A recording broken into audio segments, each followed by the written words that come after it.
अस्सलामुअलैकुम, welcome to my YouTube channel. आज का हमारा टॉपिक है कैप्सूल राइजिक। आज मैं आपको कैप्सूल राइजिक के बारे में डिटेल में बताऊंगा कि कैप्सूल राइजिक के यूजेस क्या हैं, इसकी साइड इफ़ेक्ट्स क्या हैं, इसकी डोज क्या है, इसके कॉन्ट्रा इंडिकेशंस क्या हैं, कि राइजिक कैप्सूल आप किन किन बीमारियों में इस्तेमाल कर सकते हैं। कैप्सूल राइजिक का जेनरिक नेम ओमिप्राजोल है। ये 20 मिलीग्राम और 40 मिलीग्राम डोज में अवेलेबल है। कैप्सूल राइजिक गेट्स फार्मा बनाती है, ये मल्टीनेशनल कंपनी है।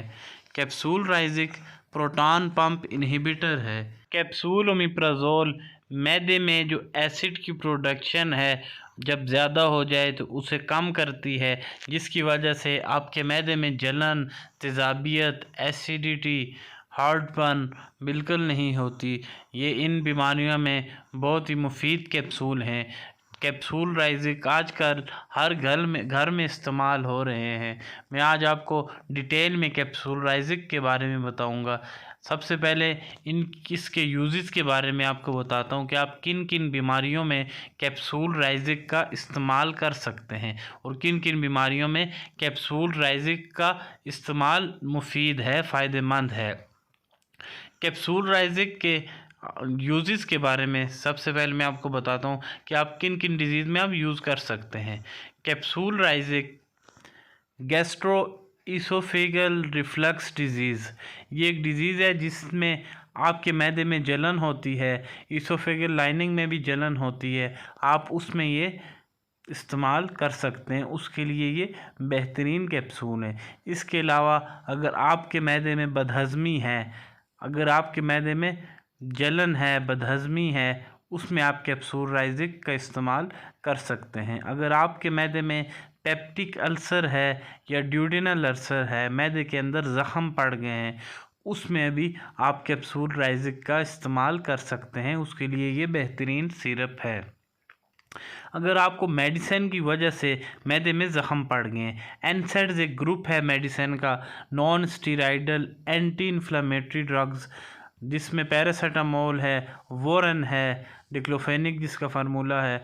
अगर वो मेडिसिन आप यूज़ कर रहे हैं, उसकी वजह से आपके मैदे में अल्सर या जो ज़ख़म हो जाते हैं, तो उसको भी ट्रीट करने के लिए कैप्सूल राइजिक का बेहतरीन रिज़ल्ट। इसके अलावा एच पाइलोरी रेडिकेशन में भी कैप्सूल राइजिक का इस्तेमाल होता है। डॉक्टर इसे एडवाइस करते हैं। एंटीबायोटिक के साथ क्लैरिटिक या मॉक्सिलिन के साथ ओमिप्राजोल और मेट्रोनिडाज़ोल का भी इस्तेमाल किया जाता है। कैप्सूल ओमिप्राजोल उसकी कॉम्बिनेशन के साथ एच पाइलोरी इरेडिकेशन में मदद देते हैं, इस जरासीम को मैदे से ख़त्म करते हैं। इसकी वजह से एच पाइलोरी की वजह से पेट में दर्द होता है, आपके पेट में ज़ख़म होते हैं, अल्सर होते हैं मैदे में, तो जब आपकी ट्रीटमेंट होती है तो इससे आपको काफ़ी हद तक आराम पहुंचता है। Capsule omeprazole H pylori eradication के लिए बेहतरीन कैप्सूल हैं।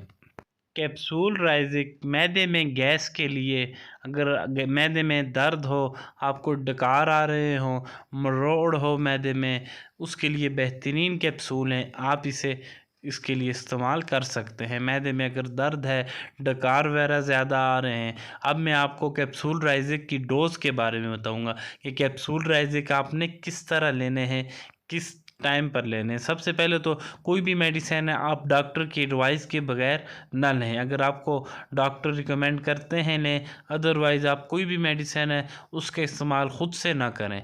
कैप्सूल राइजिक की डोज़ के बारे में आपको बताता हूँ। एक कैप्सूल सुबह आप नहार मुँह ले सकते हैं, नाश्ते से आधा घंटा पहले पानी के साथ।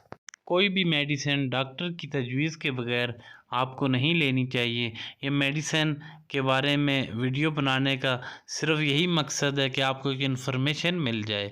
बाकी कैप्सूल राइजिक की डोज़ मरीज़ के हिसाब से, उसकी एज के हिसाब से, उसकी बीमारी के हिसाब से डॉक्टर रिकमेंड करते हैं। बाज़ पेशेंट्स को सुबह और बाज़ को 2 टाइम भी, सुबह शाम भी ये कैप्सूल एडवाइस करते हैं, जिस तरह उनकी डिज़ीज़ होती है। अगर अल्सर ज़्यादा है, अगर डिज़ीज़ ज़्यादा है, मैदे की बीमारी ज़्यादा है, तो उसमें 2 टाइम भी रिकमेंड करते हैं। कैप्सूल राइजिक के साइड इफ़ेक्ट्स के बारे में आपको बताऊंगा कि कैप्सूल राइजिक के क्या क्या साइड इफ़ेक्ट्स हो सकते हैं। कैप्सूल राइजिक की वजह से आपको घबराहट, वीजिंग हो सकती है, आपकी ज़ुबान और होंठों में सूजन हो सकती है, आपके सर में दर्द हो सकता है, नाज़िया आपको हो सकती है, मतली हो सकती है। इसके अलावा आपको अगर एलर्जिक रिएक्शन होते हैं कोई भी कैप्सूल राइजिक से, तो आप दोबारा कैप्सूल राइजिक बिल्कुल ना इस्तेमाल करें और अपने डॉक्टर से मशवरा करें। अगर एलर्जिक रिएक्शन में आपके स्किन में जलन हो सकती है, चमड़ी पर जलन हो सकती है, ख़ारिश या सोजिश हो सकती है, आपको अगर शदीद चक्कर आ रहे हैं या सांस लेने में तकलीफ़ है, तो कैप्सूल राइजिक का इस्तेमाल ना करें। इसके अलावा अगर आपकी डिज़ीज़ है, कोई आपको किडनी की डिज़ीज़ है, आपको गुर्दे का कोई मसला है, अगर आपको लिवर का कोई मसला है, डिज़ीज़ है, तो तब भी आप कैप्सूल राइजिक का इस्तेमाल ना करें। अपने डॉक्टर के मशवरे के बगैर कैप्सूल राइजिक का इस्तेमाल ना करें।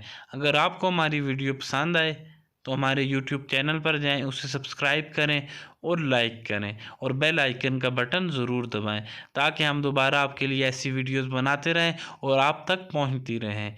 Thanks for watching my videos and thanks for supporting me and subscribing my YouTube channel.